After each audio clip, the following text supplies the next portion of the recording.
नमस्कार, मेरा नाम है दिव्यांशी और आप देख रहे हैं दी लल्लन टॉप का डेली इकोनॉमिक बुलेटिन खर्चा पानी। आज खर्चा पानी में हम बात करेंगे आपकी रोजी रोटी पर बढ़ते संकट की।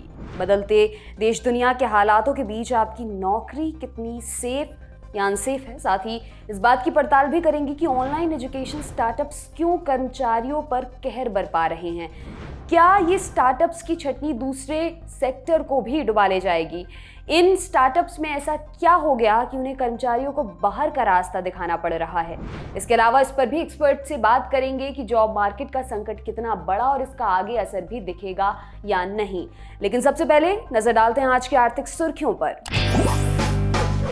Brought to you by 5paisa.com. Investing made easy and rewarding. Download the app now. पहली सुर्खी खाने के तेल की महंगाई से जुड़ी है। आने वाले कुछ दिनों में खाने के तेल की कीमतों में कुछ गिरावट देखने को मिल सकती है। जी हां, इंडोनेशिया ने पाम तेल के एक्सपोर्ट पर जारी प्रतिबंध को हटा दिया है। इससे अब भारत इंडोनेशिया से पाम तेल का आयात कर पाएगा। 28 अप्रैल से इंडोनेशिया ने पाम ऑयल के निर्यात पर रोक लगा रखी थी। अब इंडोनेशिया के इस फैसले से बड़ी राहत मिलने वाली है, क्योंकि अप्रैल महीने में जारी महंगाई के आंकड़ों को देखें तो खाने के तेल की महंगाई में 17% का उछाल देखने को मिला था। दूसरी सुर्खी जुड़ी है आईसीआईसीआई बैंक की तरफ से बढ़े एफडी के रेट से। आईसीआईसीआई ने 2 करोड़ रुपए से कम की फिक्स्ड डिपॉजिट यानी एफडी की दरों में बदलाव किया है। यह बदलाव 16 मई 2022 से लागू माना जाएगा। बैंक की तरफ से जारी बयान के मुताबिक 290 दिनों से 10 साल के फिक्स्ड डिपॉजिट की दरों में बढ़ोतरी देखने को मिली है। 7 दिन से 29 दिन के एफडी पर बैंक 2.5% ब्याज देगा। वहीं 30 दिन से 90 दिन के एफडी पर बैंक 3% ब्याज देगा। 91 दिन से 184 दिन के एफडी करवाने वाले ग्राहकों को और ज्यादा ब्याज यानी 3.5% रिटर्न देगा। वहीं 185 दिन से 289 दिन तक के एफडी की दरों में कोई बदलाव नहीं किया गया है। सुर्खियों के बाद वापस लौटते हैं आज के मुख्य मुद्दे पर। कोरोना की काली छाया से जैसे तैसे रोजगार बाजार आबाद ही हो रहा था, लेकिन अब रूस यूक्रेन युद्ध, गिरते रुपए और बलखाती महंगाई के बीच महंगे होते कर्ज ने भविष्य के लिए वटवृक्ष बनने को तैयार हो रही कंपनियों को नई मुश्किल में डाल दिया है। रुपए की बदहाली और शेयर बाजार में गिरावट और फंडिंग की कमी से कई स्टार्टअप्स की हालत इस वक्त खराब है। ऐसे में कॉस्ट कटिंग के नाम पर यह कंपनियां अंतिम हथियार के तौर पर कर्मचारियों को अपना शिकार बना रही हैं। फंडिंग की कमी का हवाला देकर इन उभरती कंपनियों ने इस साल हजारों की संख्या में कर्मचारियों को बाहर का रास्ता दिखाया है। इस साल की शुरुआत से अब तक ये कंपनियां अलग अलग कारण बताकर कर्मचारियों को बाहर कर चुकी हैं। इस बारे में एक्सपर्ट से जानते हैं कि क्या वजहें रही हैं। अगर आप देखें तो पिछले कई महीनों में या पिछले 2 महीनों में जो ग्लोबल एनवायरनमेंट है उनमें कई कई तब्दीलियां। पहला जो है, जो रूस और यूक्रेन के बीच में जो युद्ध चल रहा है उसके वजह से जियोपॉलिटिकल सिचुएशन एक तरीके से चेंज हुआ है और उसके कारण जो आगे जाने का जो फ्यूचर के बारे में लोगों को अभी चिंता है। दूसरा ये है कि कई स्टार्टअप्स के लिए फाइनेंशियल कंस्ट्रेंट्स हो रहे हैं, क्योंकि फंडिंग जो है, उनके पास जो फंडिंग थी वो एक तरीके से कम हो रही है और जो उनके पास फंडिंग थी वो कम हो गई है। उससे ज्यादा जो उनको जो मन में ये भय है कि अगर आप फंडिंग की सिचुएशन देखें और जियोपॉलिटिकल सिचुएशन के देखें तो अगले 3 या 4 क्वार्टर में उनको फंडिंग मिलेगा नहीं मिलेगा, क्या होगा, तो उसको मद्देनजर रखते हुए कई जो स्टार्टअप्स है अभी एक तरीके से स्टेप्स ले रहे हैं। और देखिए, अगर आप देखें तो 68,000 या 70,000 स्टार्टअप से ज्यादा है जिनमें ले ऑफ्स हुए हैं। वो 15, 20 या 30 या 40 भी समझ लो, उनमें ले ऑफ्स हुए। तो परसेंटेज वाइज जो ले ऑफ्स हुए हैं वो कंपनियों के काफी कम है, लेकिन क्योंकि ये बड़े नामे जाने हुए कंपनीज हैं, उनका जो भी कुछ होता है वो आपको एक तरीके से सामने आता है, तो इसलिए वो एक न्यूज आइटम बन गया है। स्टार्टअप्स में जो जॉब्स की जो रिडक्शन हो रहा है तो वो एक तरीके से प्रिकॉशनरी हो रहा है, क्योंकि वो आगे जा करके अपने कंपनी को मजबूत बनाना चाहते हैं। और जैसे उनकी फाइनेंसिंग की विजिबिलिटी आ जाए और मार्केट की स्टेबिलिटी के ऊपर आ जाए तो आप देखेंगे कि यही कंपनी और हायर करने लग जाएंगे।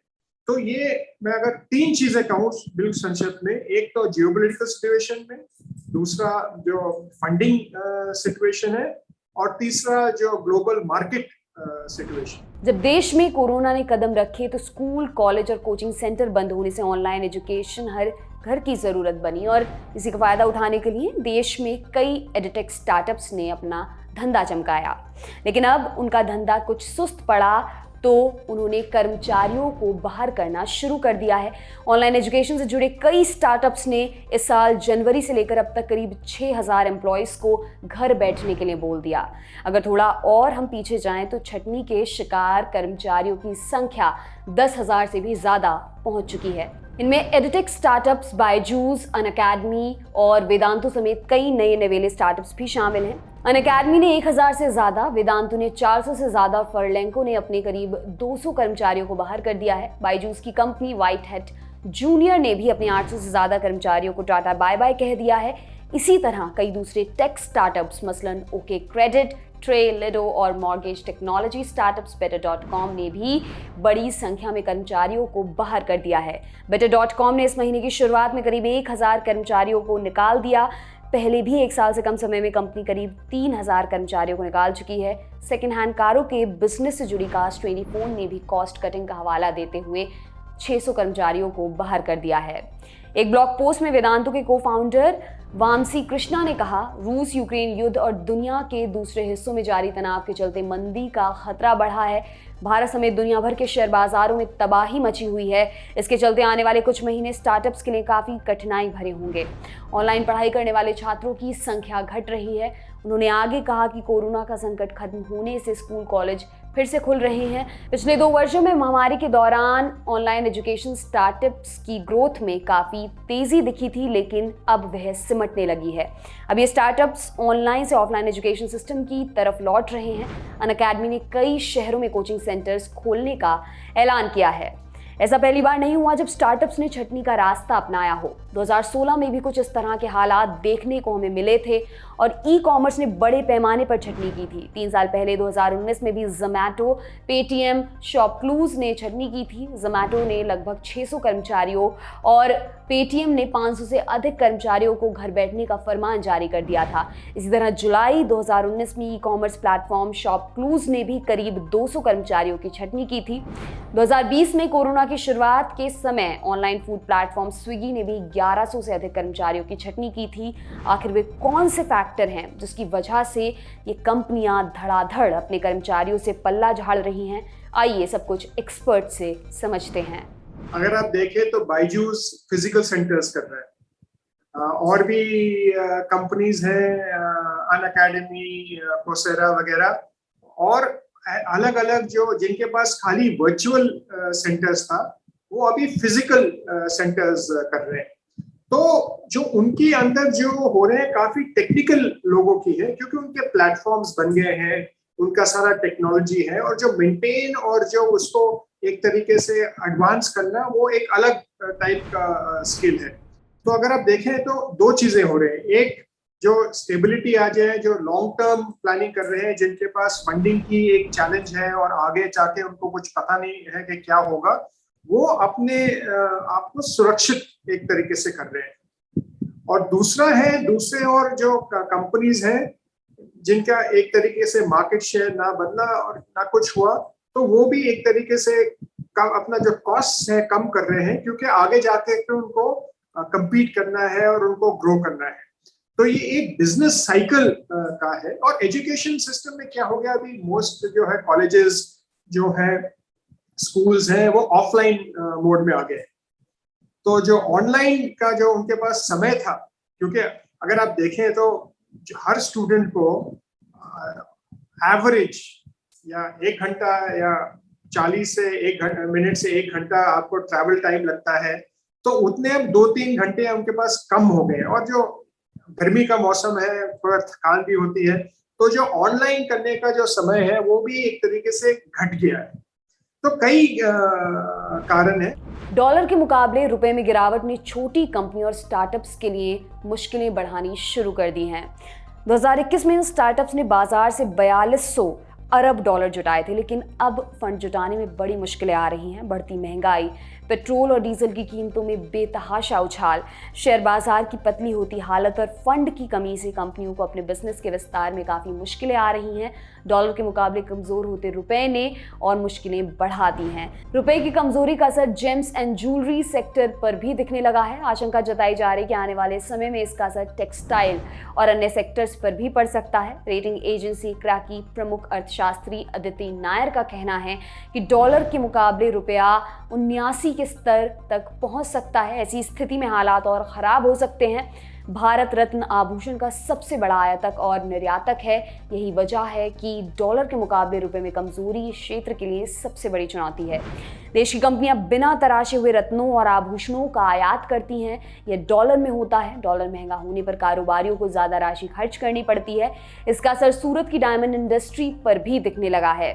सूरत में हीरा तराशने से जुड़ी कई कंपनियों ने 2.5 लाख कारीगरों को छुट्टी पर भेज दिया है। सूरत के हीरा कारोबार में करीब 15 लाख लोगों को रोजगार मिला हुआ है। इसके अलावा महंगाई बढ़ने का असर भी देश की आर्थिक तरक्की पर दिखेगा, क्योंकि महंगाई कम करने के लिए अंतिम हथियार के तौर पर आरबीआई आगे भी कर्ज महंगा कर सकता है। कर्ज महंगा होगा तो देश के छोटे और मझौले कारोबारी और दूसरे सेक्टर की कंपनियां अपना एक्सपेंशन प्लान बदल सकती हैं। इससे अर्थव्यवस्था का पहिया धीमा पड़ेगा तो रोजगार पर भी उसका असर पड़ सकता है। आइए इस बारे में एक्सपर्ट की राय भी सुनते हैं। कि अगर आप देखें तो अगर आप मॉनेटरी पॉलिसी कमेटी की भी मिनट्स देखें या कुछ और मिनट्स देखें तो इन्फ्लेशन एक बहुत ही वरीसम फैक्टर है, सबको एक चिंताजनक एक फैक्टर है। तो उसमें पेट्रोल प्राइसेस भी बढ़ रहे हैं। लोगों आम जो जनरल इन्फ्लेशन तो सबको इम्पैक्ट करता है। तो इन्फ्लेशन अगर इम्पैक्ट करेगा तो उसमें अगर ग्रोथ में इम्पैक्ट होगा। और कई और कंपनीज ने, कई और एजेंसीज ने कहा है कि ये जो यूक्रेन और रशिया का युद्ध चल रहा है उसके ऊपर एक तरीके से इम्पैक्ट करेगा जीडीपी में, ग्लोबल ट्रेड में, अलग अलग एनर्जी प्राइसेस भी बहुत ऊपर बढ़ रहे हैं। तो ये एक चीज है, लेकिन अभी कुछ आगे का फोरकास्ट करना बहुत ही मुश्किल है।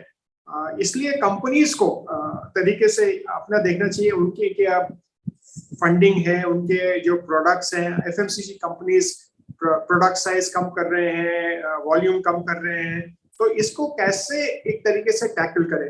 अभी ये कह रहे हैं 2008 में मार्केट का मेल्टडाउन हुआ था, फाइनेंशियल इंस्टीट्यूशन का क्राइसिस हुआ था। वो क्राइसिस अभी नहीं होगा, ठीक है, लेकिन इन्फ्लेशन है, ग्रोथ में स्लो डाउन हो सकता है, लेकिन वो 2008 का जो है वो अभी नहीं। अगर आप देखें तो जो सबसे इम्पोर्टेंट दो चैलेंजेस हैं अभी, एक तो यूक्रेन और रशिया के युद्ध के वजह से जो जियोपॉलिटिकल इंस्टेबिलिटी और जो कठिनाइयां हैं, तो सरकार को और प्राइम मिनिस्टर मोदी कर रहे हैं ये रशिया और यूक्रेन का जो एक हल निकाला है कि युद्ध रुक जाए और स्टेबिलिटी आ जाए जियोपॉलिटिकल सीन में, तो उसका वो पहला ही बहुत इम्पोर्टेंट प्रयास है। दूसरा जो आरबीआई देख रही है और जो गवर्नमेंट देख रही है, इन्फ्लेशन को कैसे एक तरीके से कंट्रोल किया जाए, और दूसरा जो पेट्रोल के जो टैक्सेशन में जो है उसमें अगर कोई सुधार किया जाए टेम्पररी, क्योंकि वो फिर उसका इन्फ्लेशन पे भी असर पड़ सकता है और आम आदमी को भी एक तरीके से सुविधा होगी।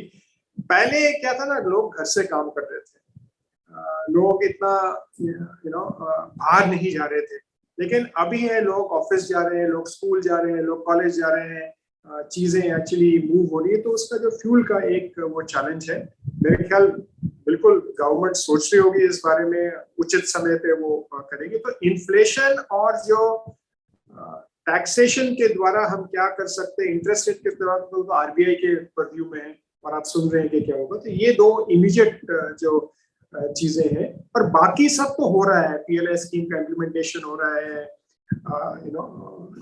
सारा कुछ कर रहे हैं, लेकिन ये दो तो ये था आज का खर्चा पानी। ये बुलेटिन आपके लिए हमारे साथी प्रदीप यादव ने लिखा है। आप इस एपिसोड के बारे में अपनी राय कमेंट बॉक्स में ज़रूर दें। अगले एपिसोड तक अपना खूब ख्याल भी रखें। बहुत बहुत शुक्रिया।